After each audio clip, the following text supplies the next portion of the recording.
कृषि कानून के खिलाफ किसान लगातार डटे हुए हैं और 8 दिसंबर को भारत बंद का ऐलान उन्होंने किया है।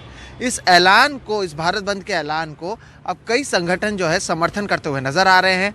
राजनीतिक बात करें तो जो विपक्षी दल हैं जैसे कि कांग्रेस, समाजवादी पार्टी, आम आदमी पार्टी, एनसीपी समेत कई ऐसे विपक्षी दल हैं जिन्होंने किसानों का समर्थन किया है। तो वहीं कई खिलाड़ियों ने भी किसानों के समर्थन में अवार्ड वापस करने का ऐलान किया है। मोदी सरकार मुर्दाबाद, मोदी सरकार मुर्दाबाद।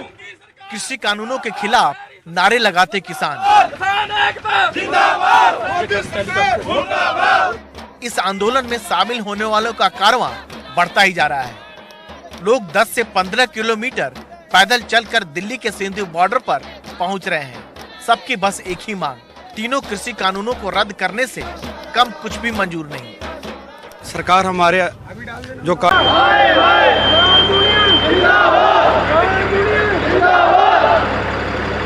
काले कानून बनाए वापस नहीं लगेगी तो हमारा जो किसानों का संघर्ष है, देश के सभी राज्यों से किसान आ रहे हैं, सारे देश में एक ही लहर बन गई है और जो सभी किसान आ रहे हैं उनका आंदोलन इसी तरह चलता रहेगा। जब तक ये आंदोलन चलेगा हम यहीं पे रहेंगे। हम सारे के भले की अरदास कर से घर से चले हैं। जितनी देर हम ये संघर्ष जीत के नहीं जाते हम वापस नहीं मुड़ेंगे। हम सारे का भला चाहते हैं। सरकार को पीछे झुकना पड़ेगा, हटना पड़ेगा। बिल्कुल झुकना पड़ेगा, ना झुकेगी तो हम झुका कर जाएंगे। जब तक वापस नहीं जाएंगे, जब तक हमारी जीत नहीं होगी। अभी तक सरकार के साथ किसानों की 5 दौर की बातचीत हो चुकी है, लेकिन सरकार कृषि कानून वापस लेने को तैयार नहीं दिख रही है। अलबत्ता लिखित में बस न्यूनतम समर्थन मूल्य की गारंटी देने को तैयार दिख रही है। कुछ और छोटे मोटे संशोधन भी, लेकिन किसान कानूनों को पूरी तरह वापस लेने की मांग पर डटे हुए हैं। जो कानून बनाया है वो इतनी अमेंडमेंट्स करने के लिए तैयार हैं। वो कहते हैं चाहे इनफेक्टिव हो जाए टोटल कानून, हम कुछ भी करने के लिए तैयार है। ये कानून जो वो यहाँ तक भी कहते हैं कि इसकी जो पहले APMC एक्ट है उस हिसाब से टैक्सेस भी बराबर कर देंगे, कोर्ट जाने का भी अधिकार दे देंगे, सब कुछ वो कहते हैं, लेकिन रिपील करने को ना कहो। तो हमने कहा अभी जो कानून गलत बन गया, जो अनकॉन्स्टिट्यूशनल है, अब इस एरिया में जो स्टेट सब्जेक्ट है, व्हाई डू यू इंटरफियर? तो ये तो फेडरल स्ट्रक्चर का भी सवाल खड़ा हो जाता है। इस बीच किसानों को समर्थन देने के लिए समाज के हर तबके के लोग आ रहे हैं। कई खिलाड़ी भी किसानों के साथ दिखे। ओलंपिक पदक विजेता विजेंद्र सिंह ने इस मौके पर किसानों के समर्थन में अपना राजीव गांधी खेल रत्न पुरस्कार वापस करने का ऐलान कर दिया। मेरे को अवार्ड मिला है राजीव गांधी, सबसे बड़ा खेल का सबसे बड़ा एक अवार्ड होता है, वो मैंने जीता था आई थिंक 2009 में। और उसके साथ साथ जो उसके बेनिफिट मिलते हैं, चाहे वो पैसे हों चाहे जो भी है, वो भी मैं वापस करता हूँ सरकार को। सिर्फ एक स्पोर्ट दिखाने के लिए है, ये कोई किसी को बुरा ना लगे कि भैया सिर्फ हमारा एक स्पोर्ट है, एक समर्थन है कि भैया ये गलत हो रहा है, ये चीज गलत है। हम तो यही बताएंगे कि यही हमारी माई बाप है, यही हमारा यहाँ तक पहुँचाने वाले हमें ये है, यही हमें खिलाने वाले और थापी देने वाले, खुराक देने वाले, ये उनकी बदौलत हम पद्म श्री अर्चना अवार्ड लिए। और उसको ये उसकी कोई आप रोजी रोटी पे टांग मारोगे, आप रोजी रोटी खोगे तो बहुत तकलीफ होती है। इसलिए हमारी बेनती है कि आप रहम करो। मेरे को लगता है कि इनको अपनी ईगो छोड़ के इनको मान जाना चाहिए और जो कानून बनाए उनको वापस ले लेना चाहिए। एक बार ही मिले थे, एक बार वापस कर दिए, वो अब उनकी इच्छा होगी क्या कर रहे हैं इनके अवार्ड्स का, क्योंकि हम तो इनको वापस ही करने जा रहे हैं। सिख योद्धा माने जाने वाले निहंग भी पंजाब से घोड़ों पर सवार होकर सिंधु बॉर्डर पहुंचे। कहा किसानों की हालत खराब है, सरकार ये कानून वापस ले। हमारी मांग जी किसानों का हक है जी, ਜਿਹੜਾ किसानों का हक वा ਜਿਹੜੇ ਕਾਲੇ ਕਾਨੂੰਨ ਰੱਦ ਕੀਤੇ ਜਾਣ, ਇਹ ਕਿਸਾਨਾਂ ਦੇ ਤੋਂ ਆਪਣੇ ਕਾਨੂੰਨ ਨਾ ਥੋਪੇ। किसान बेचारा पहला ही पिसदा आ रहा, इन्हू होर मजबूर ना किया जावे। उधर पंजाब से बाइकर्स का ग्रुप भी आया तो सेना से रिटायर हुए जवान भी।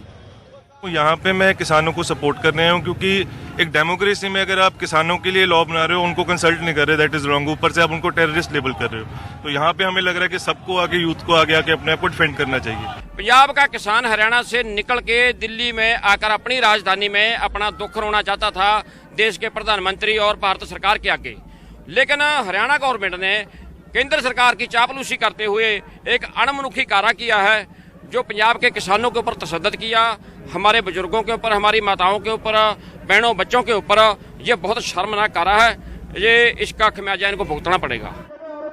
9 दिसंबर को अब अगले दौर की बातचीत होगी, लेकिन उससे ठीक एक दिन पहले किसानों ने भारत बंद का ऐलान कर दिया है। समाज के कई वर्ग भारत बंद में किसानों का साथ देने के लिए आगे आने का ऐलान कर रहे हैं। साफ है, दिन बढ़ने के साथ सरकार की मुश्किलें भी बढ़ रही हैं। जैसे जैसे वक्त बीत रहा है, देश में किसानों का समर्थन और आंदोलन कर रहे किसानों का जोश भी बढ़ता जा रहा है और सरकार की चिंता भी।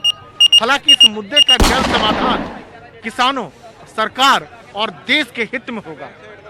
दिल्ली के सिंधु बॉर्डर से कैमरामैन सचिन के साथ राजीव रंजन। मुंबई के मानखुर्द इलाके में कई झुग्गी झोपड़ियां हैं जहां पर कंपनी से मिलने वाले चंदे से वहां पर पढ़ने वाले गरीब बच्चों के लिए मुफ्त में स्टडी सेंटर चलाया जाता था, जहां पर वो बच्चे पढ़ते थे। लेकिन कोरोना के बाद से ये फंड आना बंद हो गया, लिहाजा इलाके में मौजूद 5 में से 3 स्टडी सेंटर बंद हो गए। जो 2 सेंटर चल रहे हैं वहां पर भी शिक्षक मुफ्त में बच्चों को पढ़ा रहे हैं। देखिए रिपोर्ट। मुंबई के मानखुर्द इलाके में स्थित महाराष्ट्र नगर में फिलहाल कक्षा 7 के बच्चे स्टडी सेंटर में पढ़ाई कर रहे हैं। कोरोना के बाद से यूं तो पढ़ाई ऑनलाइन हो चुकी है, लेकिन इन इलाकों में रहने वाले लोगों के आर्थिक हालात इतने अच्छे नहीं हैं कि सभी लोग स्मार्टफोन खरीद पाएं। ऐसे में उन्हें इस तरह सोशल डिस्टेंसिंग का ध्यान रखते हुए पढ़ाया जा रहा है। कुछ बच्चे अंदर क्लास में पढ़ रहे हैं और कुछ बाहर इंतजार कर रहे हैं कि कब अंदर पढ़ रहे बच्चों की पढ़ाई खत्म हो और वो अपनी पढ़ाई शुरू कर सके। पिछले 6 साल में इस इलाके में इस तरह के 5 स्टडी सेंटर चलाए जा रहे थे, लेकिन कोरोना की वजह से 5 में से 3 सेंटर बंद हो गए। 2 सेंटर में शिक्षक बिना वेतन पढ़ा रहे हैं। इसी इलाके में पढ़ लिख कर टीचर बन चुकी शहनाज को पढ़ाई की अहमियत पता है और शायद इसलिए बिना पैसे भी वो इन छात्रों को मुफ्त में पढ़ा रही हैं। अगर हम लोग मतलब एजुकेशन हासिल किए तो ये नहीं कि सिर्फ हम लोग सैलरी बेस पे ही काम करेंगे। अगर हम लोग नॉलेज मतलब दे रहे तो वो भी हमारे लिए एक बहुत अच्छी बात है कि हमारी नॉलेज की वजह से कुछ बच्चे जो कुछ तो सीख पा रहे हैं। क्योंकि अभी लॉकडाउन की वजह से ऐसा हो गया कि कुछ बच्चे ट्यूशन फीस की वजह से, काफ़ी बच्चे ऐसा है कि ट्यूशन उनके पेरेंट्स प्रोवाइड नहीं करते, इतना फीस एफोर्ड नहीं कर पाते, इसलिए नहीं जा पाते वो ट्यूशन। इसलिए हम लोगों ने सोचा कि अगर यहाँ पे कोई सेंटर अगर हम लोग चला रहे हैं तो वो बच्चों के मतलब उन लोग को प्रॉफिट होना चाहिए कुछ तो। कक्षा 9 में पढ़ने वाली सुधिका के पिता के पास लॉकडाउन के बाद से कोई काम नहीं है, कर्ज लेकर घर चल रहा है, लेकिन फिर भी सुधिका हर रोज सेंटर में पढ़ने आती हैं।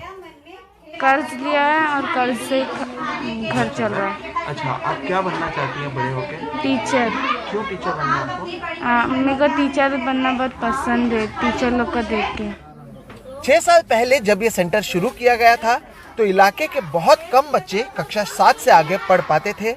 धीरे धीरे सेंटर की वजह से चीजें सुधरनी शुरू हुई। कुल 5 सेंटर हो गए, लेकिन इन दिनों सिर्फ 2 ही सेंटर चल रहे हैं।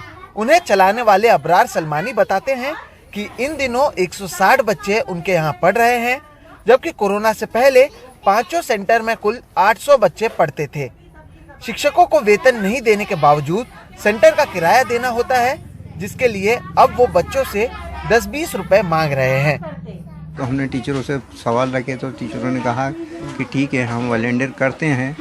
तो हमने कि हम भी कोशिश करते हैं, अगर तुम लोग वॉलंटियर करोगे तो हम इस चीज़ को निकालेंगे। तो हम 10-20 रुपए लेके बच्चे लोगों से ये भाड़े का करके और कुछ मैं अपने पास से भी डालता हूँ। तो ये इसका लेके हम लोग अब 2-3 महीने से ऐसे करके चला रहे हैं। तो 10-20 रुपए भी क्या बच्चे दे पाते हैं? उसमें बच्चे भी उसमें भी पूरे बच्चे नहीं दे पाते हैं। तो हम किसी तरह से भी इसको पूरा करके हम चलाने की कोशिश कर रहे हैं, मगर क्या है कि अब इतना हो गया है कि शायद हो सकता है कि हमारे बर्दाश्त से बाहर हो चुका है कि हमारे पास इतना फंड नहीं है जो कि हम चला सकें। इस क्लास में संविधान की भी एक कॉपी लगी हुई है, वही संविधान जो समान शिक्षा का अधिकार देता है। लेकिन आर्थिक हालात की वजह से देश का एक बड़ा तबका अपनी पढ़ाई पूरी नहीं कर पाता है। ज़रूर कुछ जुनूनी टीचर फिर भी इन बच्चों को पढ़ाने की कोशिश कर रहे हैं, लेकिन अगर सरकार भी इसी तरह के प्रयत्न करे तो देश का भविष्य सुरक्षित हो सकता है।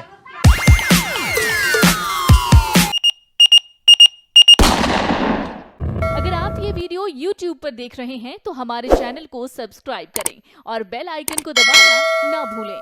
अगर आप Facebook पर ये वीडियो देख रहे हैं तो हमारे पेज को लाइक करें।